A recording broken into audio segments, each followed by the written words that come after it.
누군가를 사랑한다. 그 사랑의 분량을 측정하는 가장 확실한 질문은 당신은 그 사랑하는 대상을 위하여 얼마나 고통의 값지불을 할 수 있겠습니까? 얼마나 많은 대가 지불을 할 수 있겠습니까? 이렇게 물어보면 돼요. 말이 아닙니다. 지식이 아닙니다. 이 땅의 모든 남편들은 그리스도의 대사요 모형입니다. 남편, 남자, 신랑, 아버지, 아들 전부 다 같은 맥락으로 흐르는 겁니다.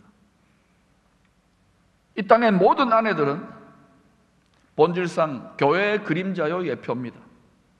여자, 신부, 아내, 어머니 다 같은 맥락으로 흐릅니다. 남편들에게 주님이 말씀하셨습니다. 남편들아, 아내 사랑하기를 그리스도께서 교회를 사랑하시고 그 교회를 위하여 자신을 주심같이 하라. 주님이 교회를 위하여 자신을 전부를 다 주셨어요. 하나님의 남편이 된다? 자녀들의 아버지가 된다? 가장이 된다? 권위자가 된다? 지도자가 된다? 그 남편됨, 창조주의 질서를 따른 아버지됨에 권위의 직분에 따르는 완전한 사랑의 본을 모델로 보여주신 분이 예수님입니다. 그 예수님이 어떻게 사셨어요? 몸과 마음의 희생제물, 십자가에서만이 아닙니다.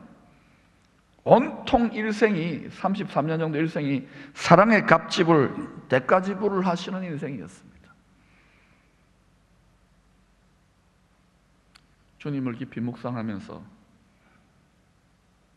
얼마나 엉터리인가 많은 회개와 눈물을 흘렸습니다. 여자, 아내, 신부, 어머니, 교회 역할입니다. 교회는 으뜸으로 해야 될 일이 주님을 사랑하는 일입니다. 남편을 사랑해야 되는 일입니다. 그리고 으뜸 의무가 그 남편에게 복종하는 것입니다. 그건 다들 이렇게 말해요. 주님을 사랑합니다. 주님 남편에게는 복종합니다. 그래서 사람에게는 안 해요. 왜냐? 시원찮거든, 엉터리거든요. 여러분이 시원찮고 엉터리 같은 남편이라도, 권위자라도, 남자라도 창조주의 질서를 따라 내 가슴을 찢으며 순종하는 만큼 여러분이 신랑 되시는, 남편 되시는 주님을 그만큼 많이 사랑하는 거예요. 교회는 아내들이, 여자분들이 훨씬 더 많지요. 대개의 교회는 믿음도 더 좋은 경우가 많아요. 왜? 정서가 부드러우니까. 교회가 여자에 비유되니까. 그런데 왜 남편들이 신앙이 깊어지지 않는지 아십니까? 또 왜 교회로 나오지 못하는지 아십니까? 여자에게 달려있는 거예요. 그러나 남자들,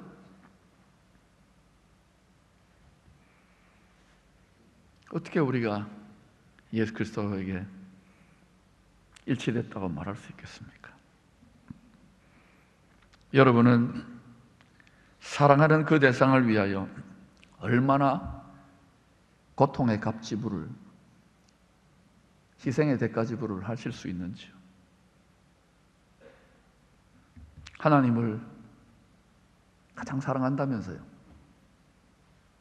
여러분이 하나님 또는 주님 할 때에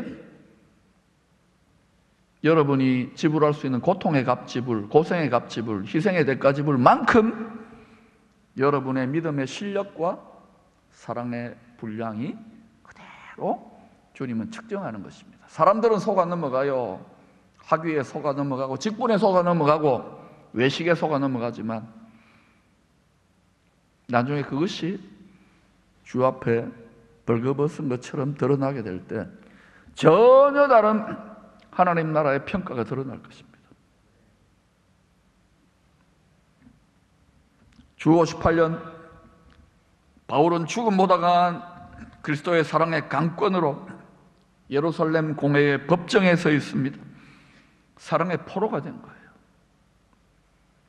이때부터 주 68년 로마의 네로 황제에 의해서 순교당할 때까지의 마지막 10년은 죄수의 신분으로 여러 법정들을 옮겨 다니면서 예수의 증인으로 예수 믿는 은혜로 구원받는 법을 변호하는 그런 일을 하게 됩니다. 이전에는 좀 자유롭게 했는데 이제는 완전히 가두어 놓고 하는 거예요, 주님이. 1심 법정은 대제사장이 재판장인 예루살렘 공의회입니다. 2심 법정은 로마 총독과 로마에 세운 분봉왕이 재판장인 가이사라시의 헤롯 왕궁입니다. 3심 대법정은 당대 세계 최고의 막강한 로마 제국의 최고 재판장 로마 황제의 보좌 앞에서 열려졌습니다. 바울은 1심, 2심, 3심 로마 황제 앞에까지 죄수로 예수 구원의 은혜법을 변증하고자 예수의 증인으로, 예수 이름의 증인으로 거기 갔던 거예요. 그게 바울의 사명입니다. 우리 주님이 죄가 없음에도 불구하고 유대인의 왕일 뿐만 아니라 온 세상 만왕의 왕이신 주님이 30년과 공생의 3년의 마지막에는 세상의 법정에 끌려가서 정죄를 당하고 처형을 당하셨습니다. 예수님의 일생을 깊이 생각하세요. 바울의 마지막 10년도 스승이신 어린 양 예수님이 가신 바로 그 길을 그대로 따라가고 있는 거예요. 크리스찬, 그리스도 안에 있는 그리스도를 본받는 제자의 삶을 살겠다고 언약을 피해 맹세를 한 사람들입니다. 그러나 끝까지 어린 양이 가는 길을 끝까지 따라간다는 것은 하나님이 좁고 협착한 그리고 자기 십자가라는 가시밭길 처리를 해놓았기 때문에 그 자리까지 끝까지 사랑의 값지불 대가지불을 하며 희생제물로 몸과 마음으로 걸어가는 사람은 죄송하지만 극소수예요. 예수 믿는 것을 상당히 잘못 가르침을 받았고 잘못 배워왔어요. 새로 배워야 돼요. 저부터 새로 배우고 있어요.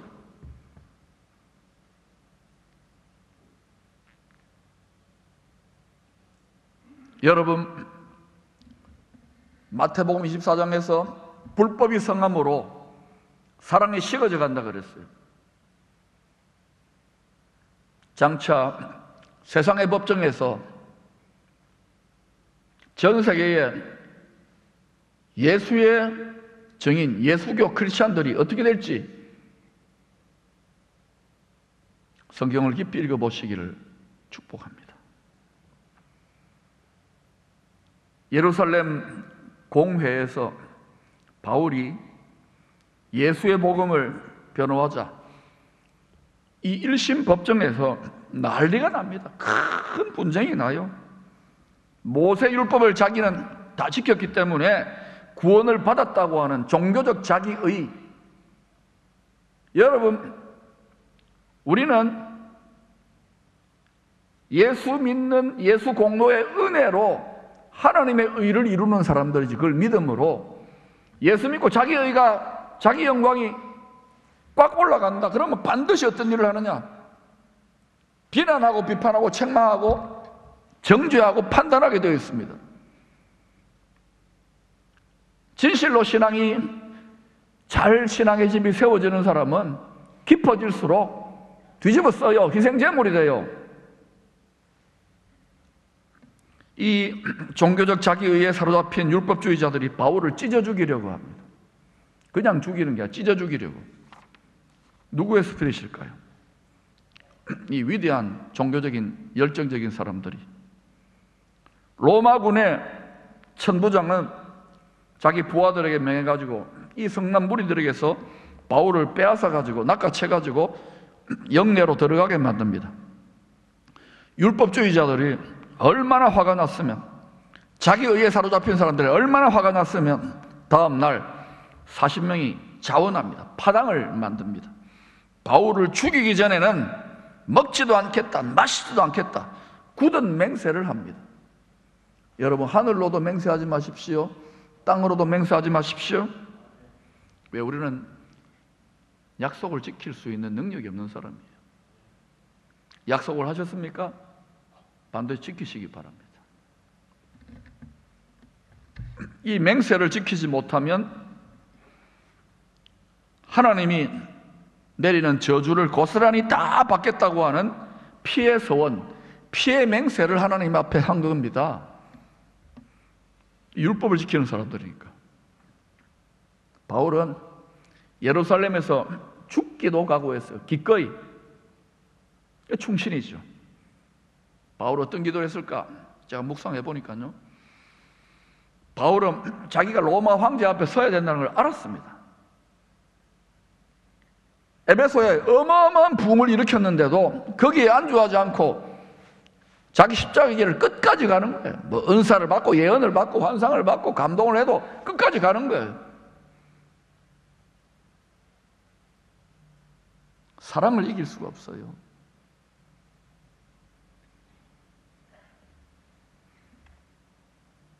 바울은 주님, 나에게 맡기신 주님의 어명, 왕 아닙니까? 주인의 명령을 내가 수행할 수 있기를 원합니다. 여기서 나를, 내 생명을 받아가시려면 희생제물로 삼으십시오. 그러나 내가 사명을 감당해야 된다면 주님 손에 나를 맡깁니다. 주님, 내가 지금 죽을 때가 아니라면 나를 살려주세요. 이렇게 기도했을 거예요. 그러자 주님이 지금 마음이 심히 힘들고 고통스러울 바울, 왜요? 거기 자기 친구들도 있고 제자들도 있고 스승도 있고 친인척들도 있고 가까운 사람들이 얼마나 많습니까? 예루살렘에서 놀았잖아요, 바울이. 때려 죽일 놈이라고 하니까 얼마나 괴로웠겠어요. 그날 밤에 사도행전 23장 11절에 같이 읽어보십시다. 시작. 그날 밤에 주께서 바울 곁에 서서 이르시되 담대하라, 내가 예루살렘에서 나이를 증언한 것 같이 로마에서 증언하여야 하리라. 여러분, 예수님이 여기에서 아이고 니 힘들지, 상처받았지, 살려줄게, 이게 아니에요. 나의 일을 증언한 것처럼 오직 성령의 권능이, 예수의 영의 권능이 너에게 임하면 내 증인이 돼요. 내 증인이. 예수님은 굉장히 이기적이네요. 그죠? 오직 내 증인이에요. 오직 내 증인. 예수님은 함부로 기적을 베풀지 않습니다. 함부로 자기 권능을 주시지 않습니다. 함부로 부흥과 각성과 능력을 주시지 않습니다. 예수님의 마음의 안에는 내 증인되라는 거예요. 왜 증인되느냐고요? 그걸 통해 하나님 나라로 한 영혼이라도 더, 한 영혼이 왜 중요하냐? 이 곧 사라질 옛 땅과 옛 하늘보다 한 영혼이 왜 더 중요하냐면은 예수에게 포획된 낚인 그 한 영혼이 영원히 존재하는 새 땅을, 영원히 영속될 새 땅을 기업으로 받아서 함께 왕노릇하는 상속자가 되기 때문에 그래요. 여러분, 예수 복음의 증인을 죽이려고 피해 맹세까지 했던 율법의 성지 예루살렘 성전을 지키던 이들 율법주의자들은 이때로부터 약 12년 뒤에 주님이 공생에 사실 때에 예루살렘 성전이 무너질 것이라고 예언했잖아요. 눈물을 흘렸잖아요. 그 주님의 예언대로 주 70년 로마의 디도 장군에 의해서 예루살렘 성전과 함께 철저하게 돌 하나도 돌 위에 남기지 아니하고 철저한 진멸의 심판을 당하게 됩니다.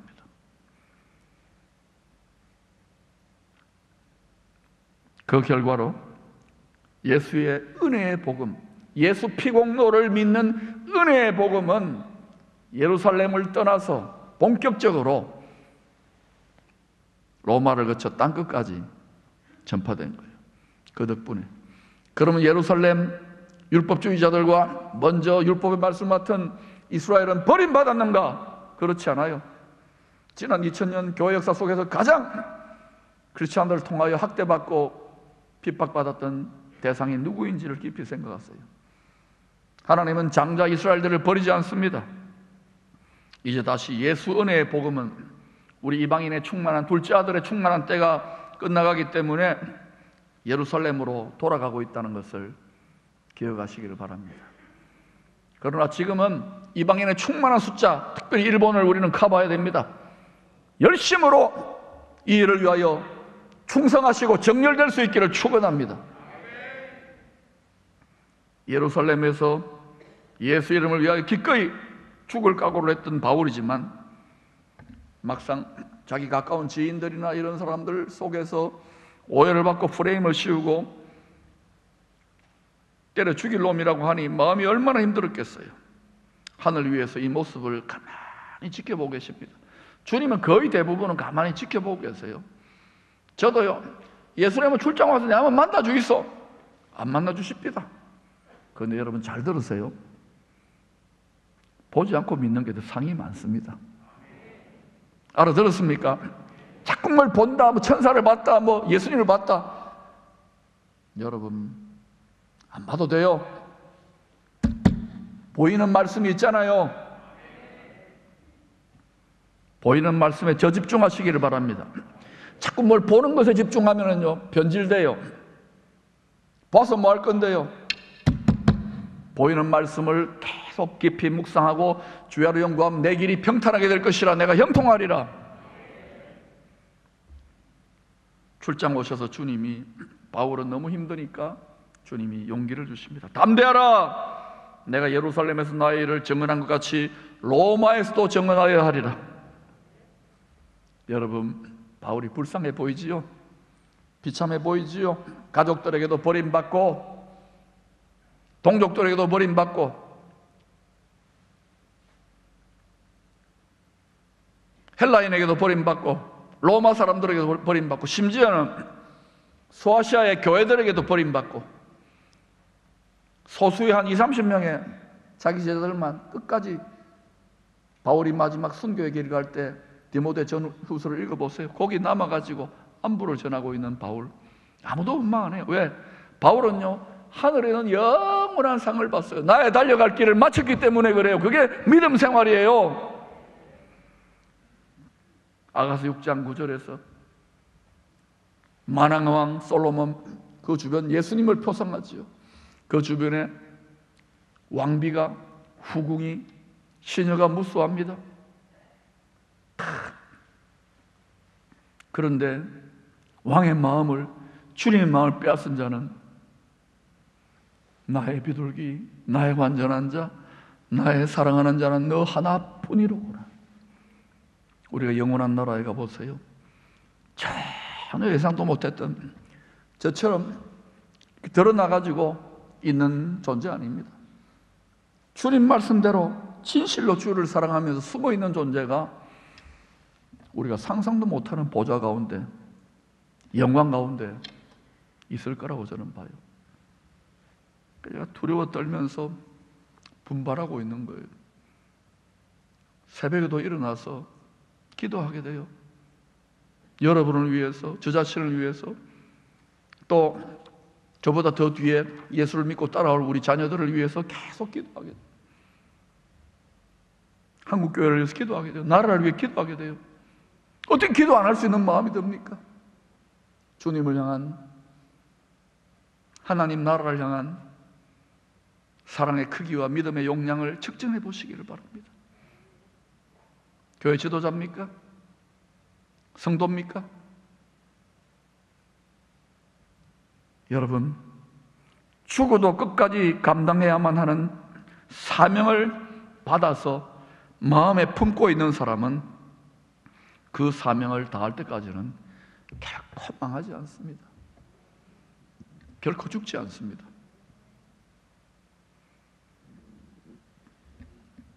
나라도 마찬가지예요. 이 세상도 마찬가지고, 기업도, 교회도, 가정도, 여러분의 가게도, 여러분의 건강도, 무엇을 위하여 주님의 공급과 도우심과 응답과 능력을 구합니까? 사명입니까? 아니면 나의 필요입니까? 주님의 밤낮에 관심사는 하나님의 나라, 나의 증인이 좀 되어다고. 오늘 얼마나 많은 사람들이 이 주님의 애절한 호소를, 이 십자가를 던져버립니까? 그러나 여러분, 이것이 살아남는 길일 뿐만 아니라 이것이 사방으로 그 쌓인 당하고 있는 우리의 현실, 특별히 교회 현실 속에서도 돌파하여 위대한 승리로 나아갈 수 있는 유일한 길이라는 것을 기억하시기를 바랍니다. 주님이 우리들의 생명과 건강과 소유와 아내와 자녀 손들을 책임지셔야만 하는 이유가, 근거가 확실해야 우리가 담대한 마음을 갖는 거예요. 제가 이렇게 큰 소리 치고 혼자 있을 때 두려워 벌벌 떠는 것 같습니까?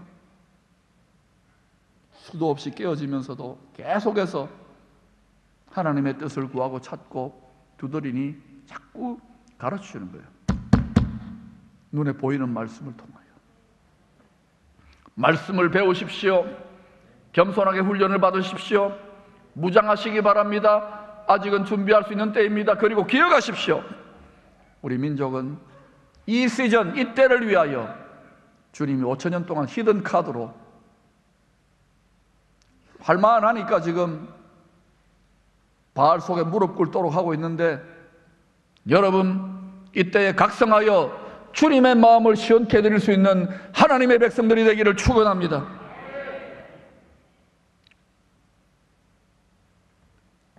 이 년 넘게 온 세상의 바다에 일렁이고 있는 큰 시험에, 거센 파도에 우리는 부딪혔습니다. 모든 분야가 다 부딪혔습니다. 특별히 교회가 더 크게 부딪혔죠. 문을 닫고 있는 교회들이 얼마나 많습니까? 지도자들도 성도들도 두려움과 근심과 방황과 불평 속에 방황합니다. 하나님이 무능해 보이지요? 하나님이 무심해 보이지요? 하나님이 외면한 것 같지요? 과연 그럴까요? 무엇을 버렸습니까? 두려움과 근심을 주를 향한 사명의 담대한 믿음으로 몰아내시기를 축원합니다. 그리고 만왕의 왕이 저와 여러분에게 맡겨주신, 주인이 종된 우리에게 맡겨주신 복음의 사명을 버리지 마시고 붙드십시오. 그 길은 좁은 길입니다. 협착한 길입니다. 그리고 그 십자가가 큰 사람은 가시밭길일 수도 있습니다. 외로운 길일 수도 있습니다. 그러나 그 길을 계속 포기하지 말고 끝까지 어린 양이 가는 길을 따라가시기를 축원합니다. 그 길이 영광의 길입니다. 그 길이 승리의 길입니다. 그 길이 공급의 길입니다. 그 길이 축복의 길입니다. 여러분, 다른 길을, 넓고 광대한 길을 가면은 망해요. 이 좁고 협착한 길을, 이 좁은 문으로 들어가시기를 축복합니다. 지금도 이 예배 자리에 이 시간 함께하고 계시는 우리에게 전능하신 주님이, 속히 오실 주님이 이렇게 말씀하고 계십니다. 같이 읽어보십시다. 시작. 그러므로 너희 담대함을 버리지 말라. 이것이 큰 상을 얻게 하느니라. 너희에게 인내가 필요함은 너희가 하나님의 뜻을 행한 후에 약속하신 것을 받기 위함이라.